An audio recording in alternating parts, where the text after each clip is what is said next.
ಕಡೆ ಹೋಗ್ತಾ ಇದ್ದೀವಿ. ಪಟ್ಟಂತ ಈಗ 8:15 ಗೈಸ್ ಟೈಮು. 8:36 ಬಾ ನಡಿ ಟೈಮ್ ಆಯಿತು. ಮದುಗೆ ಪ್ರೆಗ್ನೆಂಟ್ ಆದಮೇಲೆ ನಮ್ಮ ಅಣ್ಣ ಬಟ್ಟೆಗೆ ಏನು ಕೊಡ್ಸಿಲ್ಲ ಅಂತ ಕಂಪ್ಲೇಂಟ್ ಮಾಡಿದೆ. ಇವತ್ತು ಸರಿ ನಡಿ ಅಂತ ಇವಾಗ ಹಂಗೆ ಕರ್ಕೊಂಡು ಹೋಗಿದ್ದಾರೆ. ಹಂಗೆ ನಾನು ಸೀಮಂತಕ್ಕೆ ಒಂದು ಟ್ಯಾಕ್ಸ್ ಹೇಳಿದ್ದೀನಿ, ಅದು ಕೊಡ್ತೀನಿ ಅಂದ್ರೆ ನಾನು ಸುಮ್ಮನೆ ಅದೇ ಏನು ಕೇಳಕ್ಕೆ ಹೋಗಲ್ಲ. ಸಣ್ಣ ಪುಟ್ಟಿದ್ದಿಲ್ಲ, ದೊಡ್ಡದಕ್ಕೆ ಒಂದು ಟ್ಯಾಕ್ಸ್ ಹಾಕಿದ್ದೀನಿ. ಸೀಮಂತಕ್ಕೆ ಗಿಫ್ಟ್ ಮಾಡ್ತೀನಿ ಅಂತ ಹೇಳಿದ್ರೆ let's wait. Nisha what you say? ಏನು ಗಿಫ್ಟ್ ಮಾಡ್ತಾರೆ ಅದನ್ನ? ಏನು ಅಂದರೆ ಏನು ಡಿಸೈಡ್ ಮಾಡಿಲ್ಲ.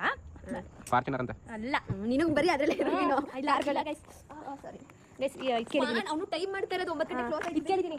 ಮಾಮೂಲಿ ಇದಕ್ಕೆ ಇದಕ್ಕೆ ಇದಕ್ಕೆ ಇದಕ್ಕೆ ಬನ್ರಿ ಬೇಗ. ಎಲ್ಲಿ ಹೋಗೋಣ ನಿಶಾ? ದೊಡ್ಡದು ಯಾವ್ದು ಹೇಳು? ಜಾರಾ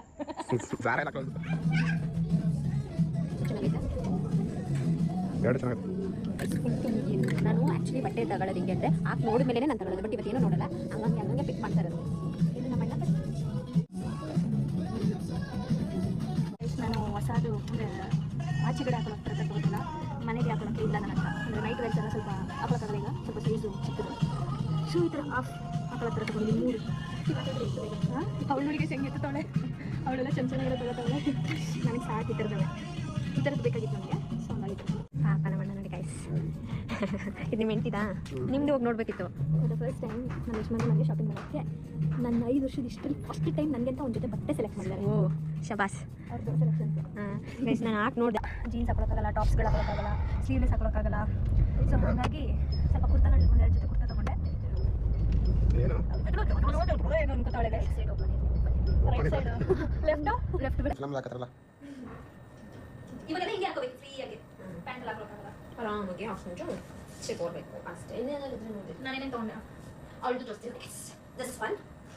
ಅವಳು ತೋರಿಸ್ತೀನಿ, ಅವಳು ಬಂದು ತೋರಿಸಲ್ಲ ಕಳ್ಳಿ. ಇದು ಹಂಗೆ ಮೇರೆ ತೋರಿಸ್ತೀನಿ. ಗೈಸ್ ವಿರೋಧರು 6 ಲಕ್ಷದ ಬೈಕ್ ತಗೊಂತಾ ಇದ್ದಾರೆ.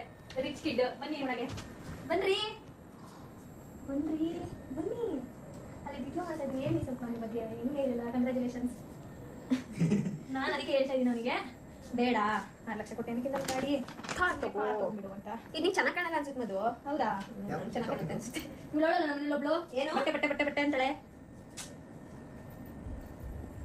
ಆದ್ರೆ ನಮ್ಗೆ ಎದ್ದು ನೋಡಿದ್ರೆ ಮಧುನೂ ಇಲ್ಲ, ನಮ್ಮ ಅಣ್ಣನೂ ಇಲ್ಲ. ನಮ್ಮ ಅಣ್ಣ ಬ್ಯಾಂಗ್ಳೂರ್ಗೆ ಹೋಗಿದ್ದಾನೆ ಏನೋ ಕೆಲಸ ಅಂತ. ಮಧು ನೆನೆ ಮದರಣ್ಣ ಬಂದಿದ್ರು, ಅವ್ರ ಜೊತೆ ಟೆಂಪಲ್ಗೆ ಹೋಗಿದ್ದಾರೆ. ಅಣ್ಣ ಮತ್ತು ಮಧು ನಾಳೆ ಬೆಳಿಗ್ಗೆ ಬರ್ತಾರೆ. ಆ್ಯಕ್ಚುಲಿ ನಾಳೆ ಇರೋದು ಹಬ್ಬ, ಬಟ್ ಇವತ್ತು ನೆನೆ ಎಲ್ಲ ಏನೇನೋ ಊರಲ್ಲಿ ಅದು ಇದು ನಡೀತಾ ಇದೆ. ಸೊ ಈಗ ಊರಿಗೆ ಹೋಗ್ಬಾ. ಗೈಸ್ ನಾನು ಊರಿಗೆ ಬಂದು ಒಂದೊಳ್ಳೆ ಮಸಾಜ್ ಮಾಡಿಸ್ಕೊತಾ ಇದ್ದೀನಿ. ನಾನೇ ಸುಮ್ಮನಿದ್ದೆ ಸ್ವಾತಿ ಅಂತ ಹೇಳೋಣ ಅಂದ್ಕೊಂಡೆ, ನೀನು ಹೇಳ್ದೆ ಪರವಾಗಿಲ್ಲ ಬಿಡು. ನಮ್ಮ ಸ್ವಾತಿ ಅವ್ರು ಇಲ್ಲಿದ್ದಾರೆ. ಎಸ್, ಊಟ ಮಾಡಿ ಒಂದಷ್ಟೊತ್ತು ಕೂತು ನಮ್ಮ ಸ್ಪಂದನ ಒಂದಷ್ಟೊತ್ತು ಪುರಾಣ ಕಥೆಗಳನ್ನ ಹೊಡೆದ್ಲು, ಶೇರ್ ಮಾಡ್ಕೊಂಡ್ಲು, ಎಲ್ಲ ಮನದಾಳದ ಮಾತುಗಳನ್ನೆಲ್ಲ ಹೇಳ್ಕೊಂಡ್ಲು. ಸೊ ಅದನ್ನೆಲ್ಲ ನಿಮ್ಗೆ ನಾಳೆ ಬರ್ತೀರಿ ಅಂತ ಹೆಂಗೈತೆ ನೋಡು. ಹಣೆಗಾಕಿಲ್ಲ, ಕಟ್ಟಿಗಾಕಿಲ್ಲ, ಯಪ್ಪ ದುಡ್ಡು ಕೊಡ್ತೈತೆ. ನಾವು ಕೊಡಂಗಿದ್ಯಾ ಇರ್ತಾರೆ ನೋಡು, ನಾವು ದಾರಿ ಅಂತ ಆಗಿದ್ಯಾ. ಆಯ್ತು ಕೊಡು. ನಿಂತೋಯ್ತಲ್ಲ ನೀರು, ನಿಂತೋಯ್ತು ನೀರು.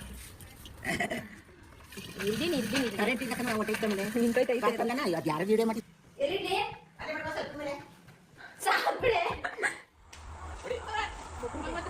ಹೊಡಿ.